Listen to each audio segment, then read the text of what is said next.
بسم اللہ الرحمن الرحیم۔ طائف سے واپسی۔ طائف کی 5000 فٹ اونچی سرسبز وادی سے لوٹتے سمے آقا صلی اللہ علیہ وآلہ وسلم اور غلام زید کے جسم زخموں سے چور تھے۔ مقدس جسموں سے بہا خون جم گیا تھا۔ کئی زخم ابھی تک رس رہے تھے۔ درد کی ٹیسیں اٹھ رہی تھیں، لیکن آقا صلی اللہ علیہ وآلہ وسلم کی روح حشاش بشاش ہوگی، کیونکہ واپسی کے اس سفر میں زمینوں اور آسمانوں اور جو بھی ان کے درمیان میں ہے، اس ساری حاکمیت کے حاکم خدائے مطلق نے زمین کے سینے میں گاڑے ہوئے انسانی بستیوں کو اپنی مٹھی میں لے کر کھڑے پہاڑوں کے حکمران فرشتے کو آقا صلی اللہ علیہ وسلم کی کمان میں دے دیا تھا، اور طائف کے بدکماشوں کی بستی کے اجلے ترین مہکتی روح والے سیدنا عداس کو آقا صلی اللہ علیہ وآلہ وسلم کا گرویدہ بنا دیا تھا۔ واپسی کا سفر کہنے کو پھر قدم قدم پیدل تھا۔ وہی اونچے نیچے راستے، سرسبز وادیوں کے بعد بنجر اور سنگلاخ چٹانیں، اور ہواؤں میں پرسرار سیٹیاں بجاتی پتھریلی ریت اڑاتی گھاٹیاں۔ انہی گھاٹیوں میں الزمہ اور بڑی موسمی ندی السیل الکبیر کے مقام پہ آقا صلی اللہ علیہ وآلہ وسلم نے پڑاؤ کیا۔ دن ڈھل گیا۔ سورج آقا کے تھکے قدموں اور مندمل ہوتے زخموں کو چوم کے غروب ہو گیا۔ دھیرے دھیرے رات نے دن کی چادر اتار کے اندھیرے کی بکل ماری۔ آسمان پہ چمکتے تارے آقا صلی اللہ علیہ وآلہ وسلم کے نور کی کرنیں لے کر ٹمٹمانے لگے۔ اندھیرا اتنا گہرا ہو گیا کہ کوئی چند قدم پہ بھی بیٹھا یا کھڑا ہوتا نظر نہ آتا۔ ایسے میں نہ نظر آنے والے جنوں کا ایک قافلہ دور ترکی کے علاقے نسیبن سے ہوتا ہوا آقا کی پرسوز آواز میں پڑھی جانے والی قرآن پاک کی آسمان سے اتری مقدس آیات کو سن کے ٹھٹک رک گیا۔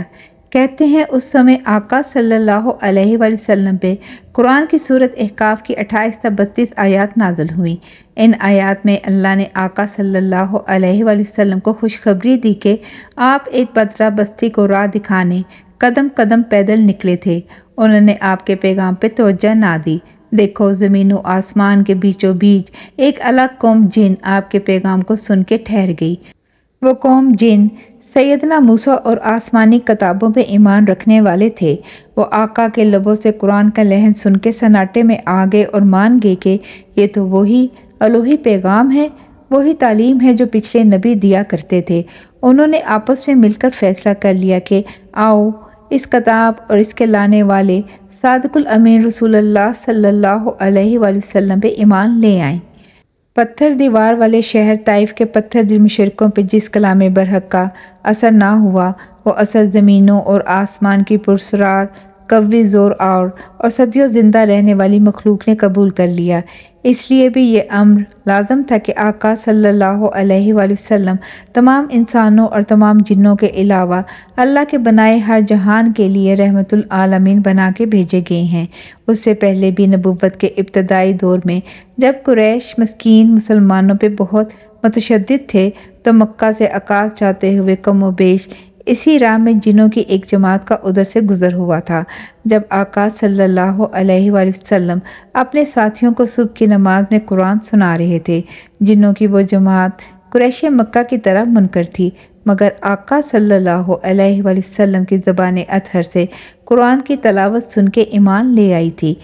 اس سمے آسمان سے سورہ جن نازل ہوئی تھی۔ جنوں کے اس پہلے ایمان لانے کے واقعے کے بعد پے در پے جنوں کے وفود آقا صلی اللہ علیہ وآلہ وسلم کی حاضری میں حاضر ہونے لگے تھے۔ ایک رات ہجون کے مقام پہ آقا صلی اللہ علیہ وآلہ وسلم کے سامنے جن اپنا ایک مقدمہ بھی لائے تھے، جس کا آقا صلی اللہ علیہ وآلہ وسلم نے فیصلہ سنایا تھا۔ طائف کی واپسی پہ آقا کا الوہی پیغام حدود عرب سے کہیں دور ترکی کے علاقے نسیبن کے جنوں کے نصیب میں آ گیا تھا، مگر مکہ کی حدود پہ پہنچ کے آقا صلی اللہ علیہ وآلہ وسلم کو خیال آیا کہ دنیا داری کے رائج قوانین کے احترام میں مکہ میں داخل ہونے سے پہلے وہاں کے کسی معزز اور مضبوط قبیلے سے تعلق جار اور قبائلی رسوم کی احترام میں پناہ لینا بھی ضروری ہے، کیونکہ آقا صلی اللہ علیہ وآلہ وسلم کا اپنا قبیلہ بنو ہاشم سیدنا ابو طالب کی وفات کے بعد بدبخت ابو لہب کی سرداری میں تھا، جس نے عرب کی صدیوں پرانی رسوم توڑ کے عرب کے چاند اور کائنات کی وجہ تخلیق آقا صلی اللہ علیہ وآلہ وسلم کو اپنے قبیلے سے بے دخل کر دیا تھا اور ان کی سرپرستی سے ہاتھ اٹھا لیا تھا۔ مکہ میں کسی مضبوط قبیلے کی پناہ اب لازم تھی۔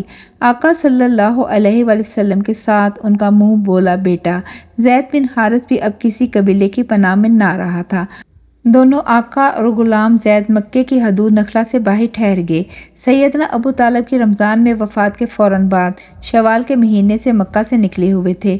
کئی مہینوں کی قدم قدم پیدل مسافت کے بعد ابھی رجب کا محترم مہینہ آنے میں کچھ وقت تھا، جب ہر اجنبی اور بن قبیلے کے رد کیے ہوئے مسافر کو بھی مکے میں امان ملتا تھا۔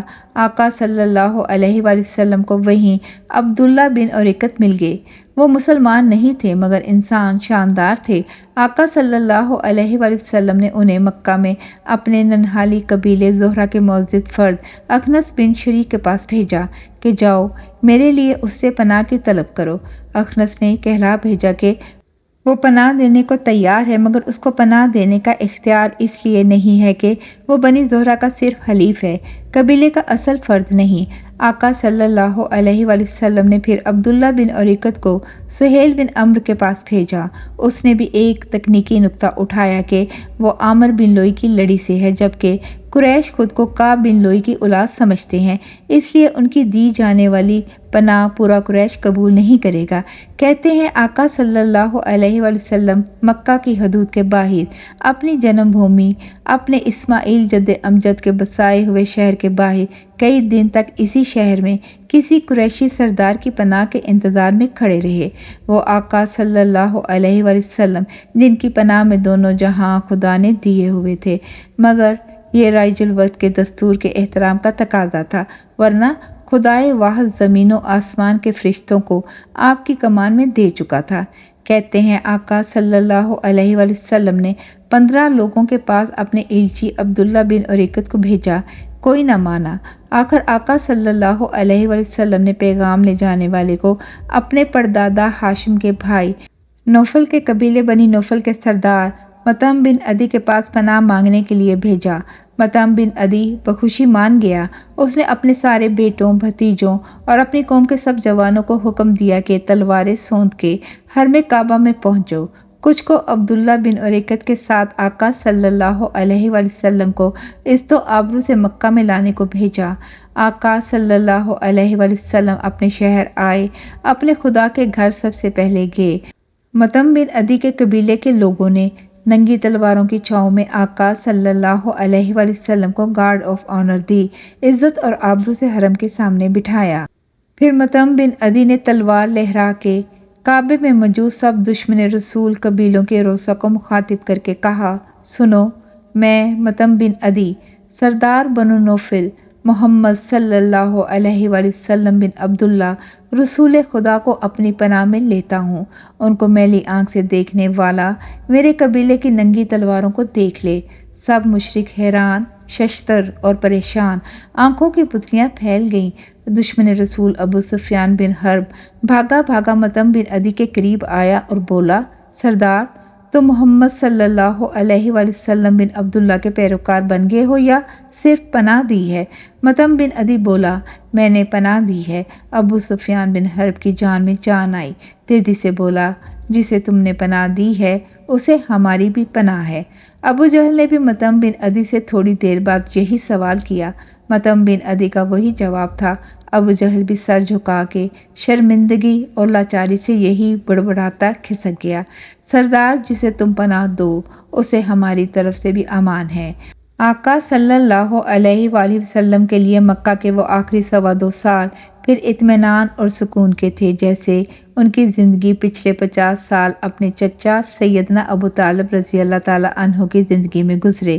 مکہ سے 2.25 سال بعد مستقل مدینہ میں ہجرت کرنے کے بعد جب پہلی فیصلہ کن جنگ بدر میں مسلمانوں نے ابو جہل، عتبہ، شیبہ، ولید اور امیہ بن خلف کو جہنم رسید کر کے ذلت کے گھڑے میں دفن کر دیا تھا اور مکہ کے قریشیوں کے 71 لوگ قید کر لیے گئے تھے، اس واقعے سے پہلے مطعم بن عدی طبعی موت مر چکے تھے۔ اپنے خاندان بنو نوفل کے کچھ قیدی چھڑانے کے لیے